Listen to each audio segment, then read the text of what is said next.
नमस्कार। प्रभु वंदना चैनल में आपका स्वागत है। आज के इस वीडियो में मैं आपको सुनाऊंगी सत्यानारायण व्रत की कथा और बताऊंगी सत्यानारायण व्रत करने की विधि। पहले जानते हैं हम सत्यानारायण व्रत करने की विधि। पहले देखते हैं कि हमें पूजन के लिए सामग्री कौन सी चाहिए।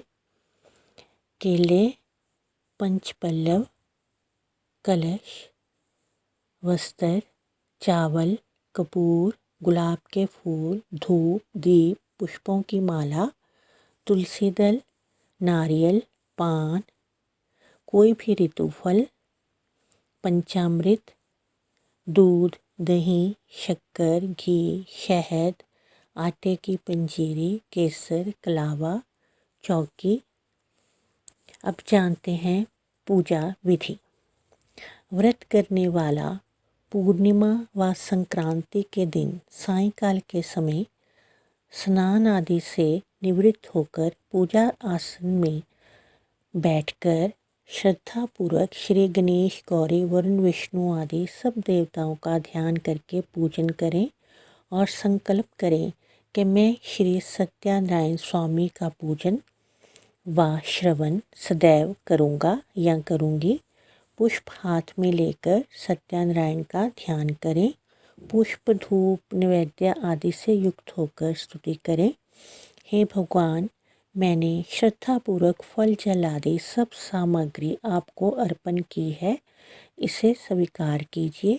आपदाओं से, विपदाओं से मेरी रक्षा कीजिए। मेरा आपको बारंबार नमस्कार है। इसके बाद सत्यानारायण की कथा पढ़नी चाहिए अथवा सुननी चाहिए। कथा प्रारंभ। एक समय नैमिषारण्य तीर्थ में शौनक आदि 88,000 ऋषियों ने श्री सूर्य से पूछा कि हे प्रभु, इस कलयुग में वेद विद्या रहित मनुष्यों को प्रभु भक्ति किस प्रकार मिलेगी तथा उनका उद्धार कैसे होगा। हे मुनिश्रेष्ठ, कोई ऐसा तप कहिए जिससे थोड़े समय में पुण्य प्राप्त होवे तथा मनोवांछित फल मिले। वह कथा सुनने की हमारी इच्छा है। सर्वशास्त्र ज्ञाता श्री सूर्य बोले कि हे वैष्णवों में पूज्य, आप सबने प्राणियों के हित की बात पूछी है। अब मैं उस श्रेष्ठ व्रत को आप लोगों से कहूँगा जिस व्रत को नारद जी ने लक्ष्मी नारायण से पूछा था और लक्ष्मीपति ने नारद से कहा था, सो ध्यान से सुनो। पहला अध्याय। एक समय योगी राज नारद जी दूसरों के हित की इच्छा से अनेक लोकों में घूमते हुए मृत्युलोक में आ गए। यहाँ पर उन्होंने देखा कि अनेक योनियों में जन्मे हुए प्रायः सभी लोग अपने अपने कर्मों के द्वारा अनेक दुखों से पीड़ित हो रहे हैं। उन्होंने सोचा कि किस यत्न के करने से इनके दुखों का नाश हो सकेगा।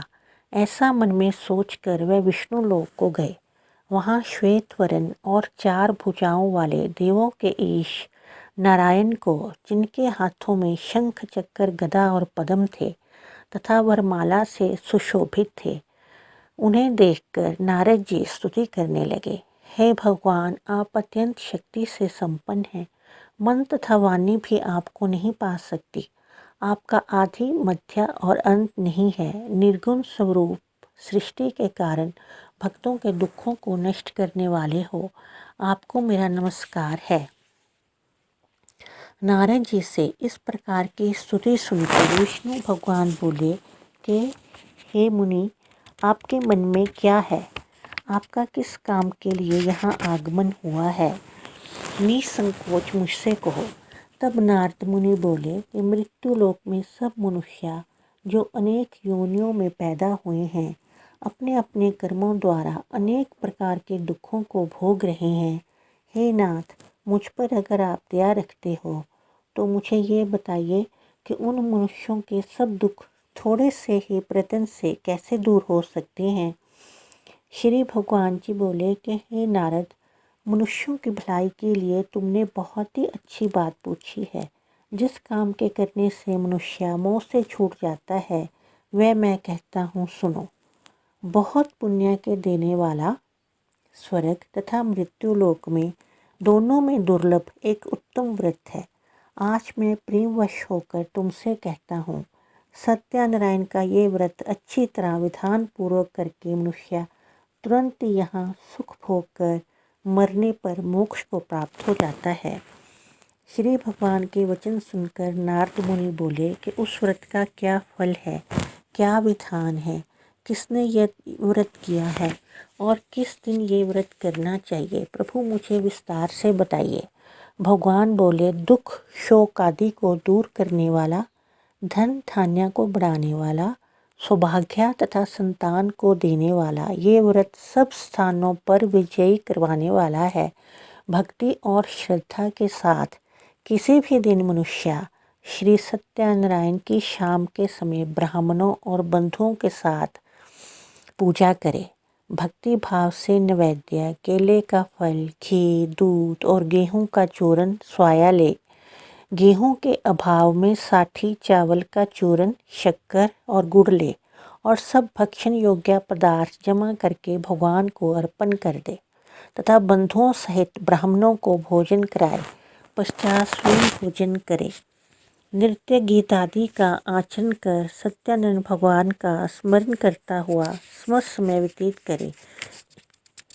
इस तरह व्रत करने पर मनुष्यों की इच्छा निश्चय ही पूरी होती है। विशेषकर कली काल में भूमि पर यही मोक्ष का एक सरल उपाय है। इति श्री सत्यनारायण व्रत कथा का प्रथम अध्याय संपूर्ण। दूसरा अध्याय। सूत जी बोले, ऋषियों, जिसने पहले समय में इस व्रत को किया है उसका वृतांत मैं तुमसे कहता हूँ। सुंदर काशीपुरी नगरी में एक अत्यंत निर्धन ब्राह्मण रहता था। वह भूख और प्यास से व्याकुल हुआ नित्य ही पृथ्वी पर घूमता था। ब्राह्मणों से प्रेम करने वाले भगवान ने ब्राह्मण को दुखी देखकर बूढ़े ब्राह्मण का रूप धारण कर उसके पास जाकर आदर के साथ पूछा कि हे विप्र, नित्य दुखी हुआ पृथ्वी पर क्यों घूमता है? श्रेष्ठ ब्राह्मण, ये सब मुझसे कहो, मैं सुनना चाहता हूँ। ब्राह्मण बोला कि मैं निर्धन ब्राह्मण हूँ, भिक्षा के लिए पृथ्वी पर फिरता हूँ। हे भगवान, यदि आप इसका उपाय जानते हो तो कृपा कर कहो। वृद्ध ब्राह्मण बोला कि सत्यनारायण भगवान मनोवांछित फल को देने वाले हैं, इसलिए हे ब्राह्मण पूजन कर, जिसके करने से मनुष्य सब दुखों से मुक्त होता है। ब्राह्मण को व्रत का सारा विधान बतलाकर बूढ़े ब्राह्मण का रूप धारण करने वाले सत्यनारायण भगवान वहाँ से अंतर ध्यान हो गए। जिस व्रत को वृद्ध ब्राह्मण ने बतलाया है मैं उसको करूँगा, ऐसा निश्चय करने पर उसे रात को नींद भी नहीं आई। सवेरे उठते ही सत्यनारायण का व्रत करने का निश्चय कर भिक्षा के लिए चला। उस दिन उसको भिक्षा में बहुत सा धन मिला, जिससे बांधुओं के साथ उसने सत्यनारायण का व्रत किया। इसके करने से वह ब्राह्मण सब दुखों से छूटकर अनेक प्रकार की संपत्तियों से युक्त हो गया। उस समय से वह ब्राह्मण हर मास व्रत करने लगा। इस तरह सत्यनारायण भगवान के व्रत को जो करेगा वह सब पापों से छूटकर मोक्ष को प्राप्त होगा। पृथ्वी पर सत्यनारायण का व्रत करेगा वह मनुष्य सब दुखों से छूट जाएगा। इस तरह नारद जी से नारायण का कहा हुआ ये व्रत मैंने तुमसे कहा है। हे विप्रो, अब मैं और क्या कहूँ? ऋषि बोले, हे मुनीश्वर, संसार में इस ब्राह्मण से सुनकर किस किसने इस व्रत को किया वह हम सब सुनना चाहते हैं। इसके लिए हमारे मन में श्रद्धा है। सूत जी बोले कि हे मुनियों, जिसने इस व्रत को किया है वह सब सुनो। एक समय वह ब्राह्मण धन ऐश्वर्य के अनुसार बंधु बांधवों के साथ व्रत करने को तैयार हुआ। उसी समय एक लकड़ी बेचने वाला बूढ़ा आदमी आया और बाहर लकड़ियों को रखकर ब्राह्मण के मकान में गया। प्यास से दुखी लकड़हारा उनको व्रत करते देखकर ब्राह्मण को नमस्कार कर कहने लगा कि आप ये क्या कर रहे हैं और इसके करने से क्या फल मिलता है, मुझसे कहो। ब्राह्मण ने कहा कि सब मनोकामनाओं को पूरा करने वाला ये सत्यनारायण भगवान का व्रत है। इसकी ही कृपा से मेरे यहाँ धन धान्य की वृद्धि हुई है। ब्राह्मण से इस व्रत के बारे में जानकर लक्कड़हारा बहुत ही प्रसन्न हुआ। चरणामृत लेकर खाने के बाद अपने घर को गया। लक्कड़हारे ने अपने मन में इस प्रकार का संकल्प किया कि आज गांव में लकड़ी बेचने से जो धन मुझे मिलेगा उसी से मैं सत्यनारायण भगवान का उत्तम व्रत करूंगा। ये मन में विचार कर बूढ़ा आदमी लकड़ियां अपने सिर पर रखकर जिस नगर में धनवान लोग रहते थे वैसे सुंदर नगर में गया। उस रोज वहां उसे उन लकड़ियों का दाम पहले दिनों से चौगुना मिला। तब वह बूढ़ा लक्कड़हारा दाम ले अति प्रसन्न होकर पक्के खेले की फली, शक्कर, घी, दूध, दही और गेहूं का चूरन सब सत्यनारायण भगवान के व्रत की कुल सामग्रियों को लेकर अपने घर को गया। फिर उसने अपने भाइयों को बुलाकर विधि के साथ भगवान जी का पूजन और व्रत किया। उस व्रत के प्रभाव से वह बूढ़ा लक्कड़हारा धन, पुत्र आदि से युक्त हुआ और संसार के समस्त सुख भोग कर बैकुंठ को चला गया। इति श्री सत्यनारायण व्रत कथा का द्वितीय अध्याय संपूर्ण। तीसरा अध्याय। सूत जी बोले, हे श्रेष्ठ मुनियों, अब आगे की कथा मैं कहता हूँ, सुनो। पहले समय में उल्कामुख नाम का एक बुद्धिमान राजा था। वह सत्यवक्ता और जितेंद्रिय था। प्रतिदिन मंदिरों पर में जाता और गरीबों को धन देकर उनके कष्ट दूर करता था। उसकी पत्नी कमल के समान मुख वाली और सती साध्वी थी। भद्रशिला नदी के तट पर उन दोनों ने श्री सत्यनारायण का व्रत किया। उस समय वहाँ पर एक साधु वैश्य आया। उसके पास व्यापार के लिए बहुत सा धन था।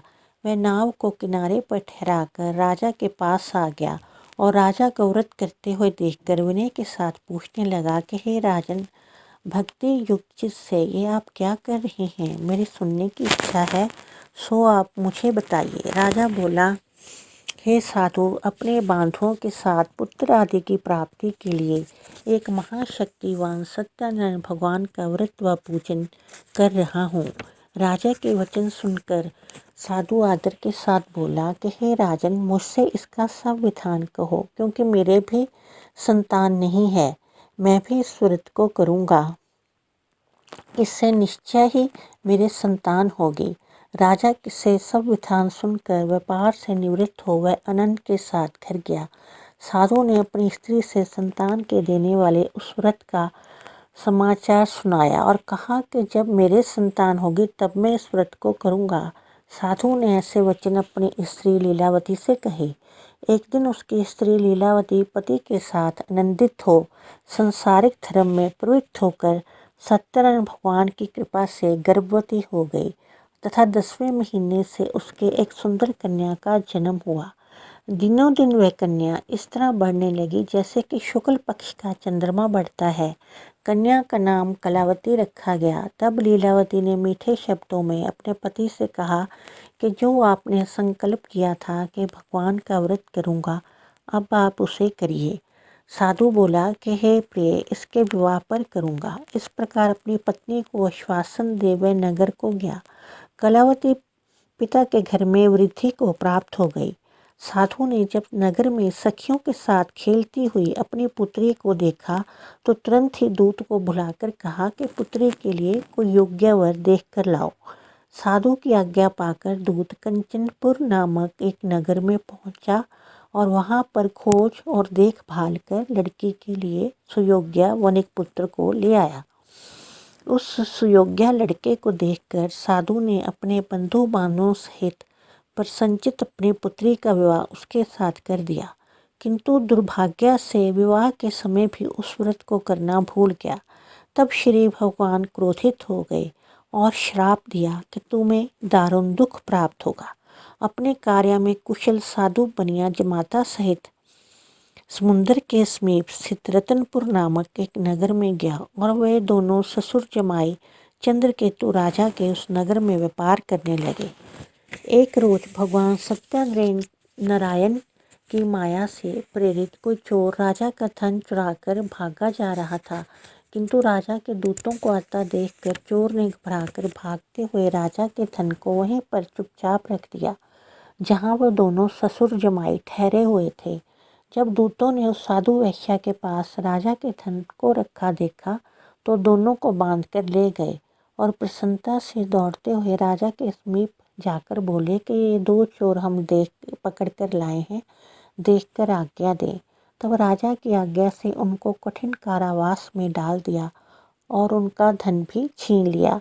सत्यनारायण भगवान के श्राप द्वारा उनकी पत्नियां भी घर पर बहुत दुखी हुई और घर पर जो धन रखा था वह चोर चुरा कर ले गए।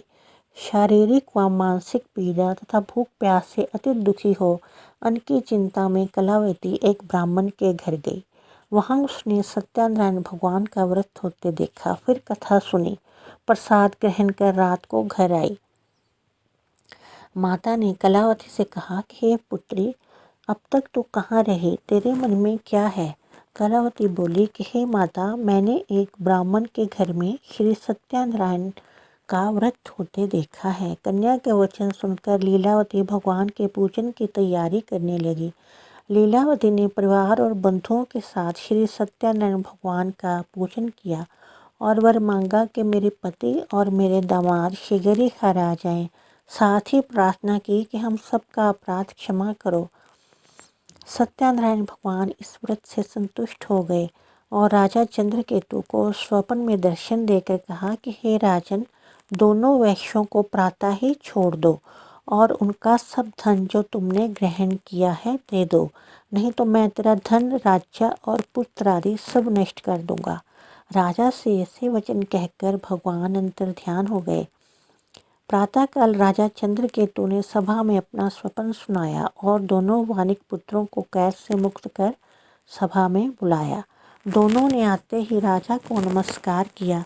राजा मीठे वचनों से बोला कि हे महान भावेवश ऐसा कठिन दुख आपको प्राप्त हुआ है, अब तुम्हें कोई भय नहीं। ऐसा कहकर राजा ने उनके हाथ और पैरों की बेड़ी कटवाई और क्षौर कर्म आदि करवाया, नए नए वस्त्राभूषण पहनाए तथा उनका जितना धन लिया था उससे दुगना धन देकर आदर से विदा किया।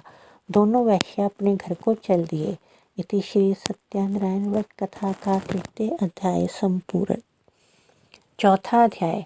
सूत जी बोले, वैश्य ने मंगलाचार करके यात्रा आरंभ की और अपने नगर को चला। उसके थोड़ी दूर निकलने पर दंडी वेशधारी सत्यनारायण ने उनसे पूछा कि हे साधु, तेरी नाव में क्या है? अभिमानी वणिक हंसता हुआ बोला कि हे दंडी, आप क्यों पूछते हो? क्या धन लेने की इच्छा है? मेरी नाव में तो बेल और पत्ते भरे हैं। वैश्य का कठोर वचन सुनकर भगवान ने कहा कि तुम्हारा वचन सत्य हो। दंडी ऐसा कहकर वहां से दूर चले गए। कुछ दूर जाकर समुद्र के किनारे बैठ गए। दंडी के जाने पर वैश्य ने नित्य क्रिया करने के बाद नाव को ऊंची उठा देखकर अचंभा किया। नाव में बेल पत्ते देखकर मूर्छित हो जमीन पर गिर गया। फिर मूर्छा खुलने पर अत्यंत शोक प्रकट करने लगा। तब उसका दामाद बोला कि आप शोक न करें, ये दंडी का श्राप है, इसलिए उनकी शरण में ही हमें चलना चाहिए, तभी हमारी मनोकामना पूरी होगी।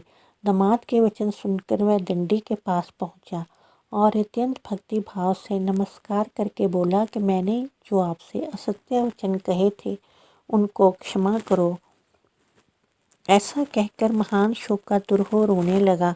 तब दंडी भगवान बोले कि हे वनिक पुत्र, मेरी आज्ञा से बार बार तुम्हें दुख प्राप्त हुआ है, तू मेरी पूजा से विमुख हुआ है। साधु बोला कि हे भगवान, आपकी माया से ब्रह्मा आदि देवता भी जब आपके रूप और गुणों को नहीं जानते, फिर मुझसा मूढ़ कैसे जान सकता है? आप प्रसन्न होइए, मैं समर्थ्या के अनुसार आपकी पूजा करूँगा। मेरी रक्षा करो और पहले के समान मेरी नौका में धन भर दो। उसके भक्ति युक्त वचन सुनकर भगवान प्रसन्न होकर उसकी इच्छा अनुसार वर देकर वहीं पर अंतर्ध्यान हो गए। तब उन्होंने नाव पर आकर देखा कि नाव तो धन से परिपूर्ण है। फिर वह भगवान सत्यनारायण का पूजन कर साथियों सहित अपने नगर की ओर चले।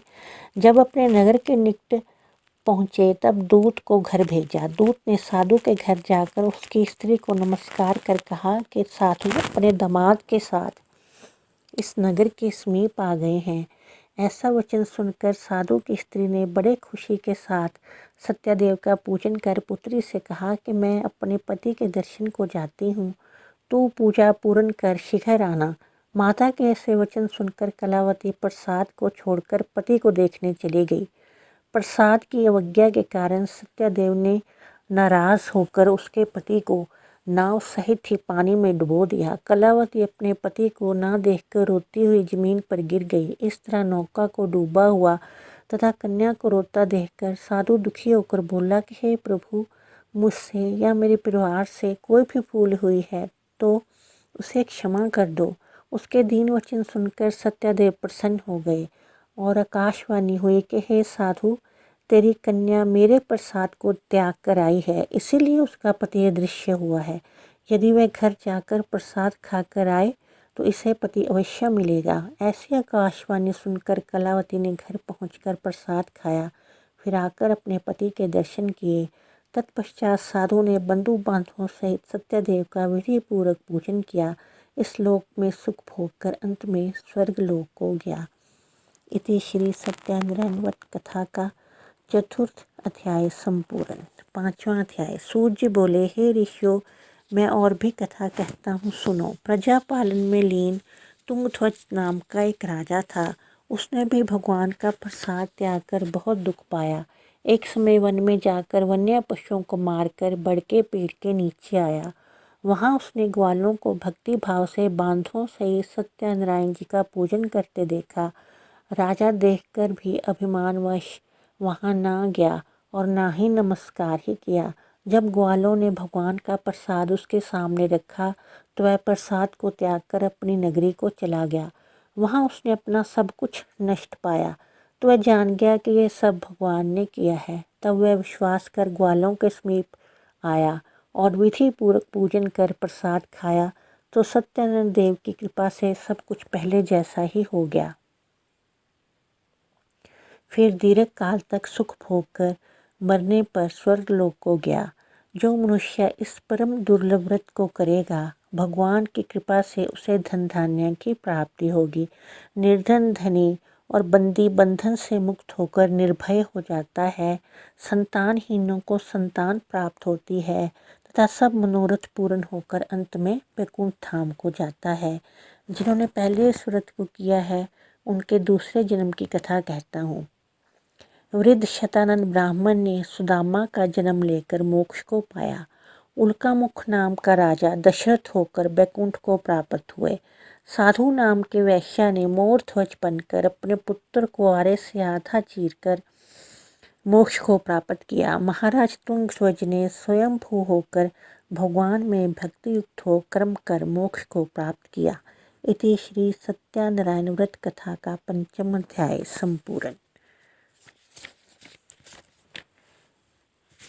बोलो श्री सत्यानारायण भगवान की जय। लक्ष्मी नारायण जी की जय। यदि आपको मेरा वीडियो थोड़ा सा भी हेल्पफुल लगा हो तो प्लीज़ इसे लाइक कीजिए और सब्सक्राइब कीजिए। जय माता दी।